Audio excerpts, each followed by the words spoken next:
ખેડામાંથી સમાચાર મળી આવ્યા છે। ખેડા જિલ્લાના ઠાસરા તાલુકાના કાયસર ગામે આજે સુપ્રસિદ્ધ સંતરામ મહારાજ મંદિર ખાતે મૌની અમાવસના પાવન દિવસે પરંપરાગત સાકર વર્ષાનું ભવ્ય આયોજન કરવામાં આવ્યું હતું।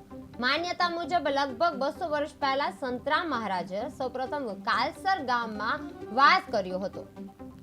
જીગર નવીનભાઈ પટેલ, ગામ કાલસર, તાલુકો ઠાસરા, જિલ્લો ખેડા। જીગરભાઈ, આજે અહીં સાકર વર્ષા છે, શું સવિશેષ મહત્વ, શું મહાત્મય સંતરામ મંદિરમાં? સંતરામ મંદિરને સ્થાપિત આજે 25 વર્ષ પૂર્ણ થયા છે।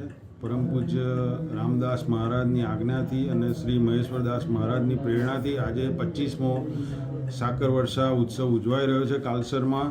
અને આજુબાજુના ગામમાંથી આશરે 12,000થી વધુ ભક્તો અહીંયા પ્રસાદી ગ્રહણ કરવા આવશે। શ્રી સંતરામ મંદિરની એક એવી માનતા છે કે કોઈનું પણ બાળક બોલતું ના હોય, જો તમે બોર ઉછાળવાની માનતા રાખો તો તેમનું બાળક બોલતું પણ થઈ જાય છે।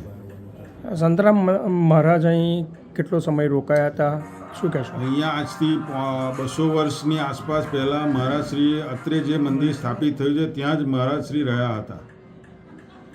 એમના શું આશીર્વાદ? અહીંયા આશીર્વાદ તેમના ઘણા છે। પવિત્ર ભૂમિ છે અમારી, અને ચરોતરની અંદર ક્યારે પણ અકાલ પડતો નથી, દુઃખની વેદના જ દેખાતી નથી। અહીંયા ખેડૂતો માટે તો વિશેષ છે એમના આશીર્વાદ, કે જળ જ્યાં હાથ નાખો ત્યાં જળ આવે છે। મહારાજ, આજે કાલસરમાં સાકર વર્ષાનો મહોત્સવ છે, સંતરામ મહારાજની આ ગાદી કહેવાય છે, શું કહેશો? શું સવિશેષ મહત્વ અને મહાત્મય?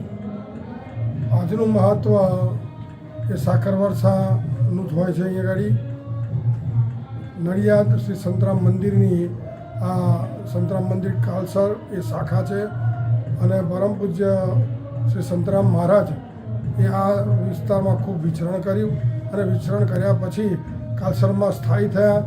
કાલસરથી પછી ડાકોર ગયા, અને ત્યાંથી ઉમરેઠ થઈને નડિયાદ પરમ પૂજ્ય મહારાજશ્રીનું મુખ્ય સમાધિ સ્થળ છે। પણ કાલસરના ભક્તોને ખૂબ આધીન રહ્યા મહારાજશ્રી, અને ભક્તોએ કઈ રીતે કઈ મહારાજશ્રી રહ્યા। ઘણા સમય પછી સંતરામ મહારાજ નીકળીને આગળ ગયા છે, પણ કાલસરના ભક્તોની ઈચ્છા હતી કે સંતરામ મહારાજ રહ્યા છે તો અહીં આગળ એક મંદિર બને।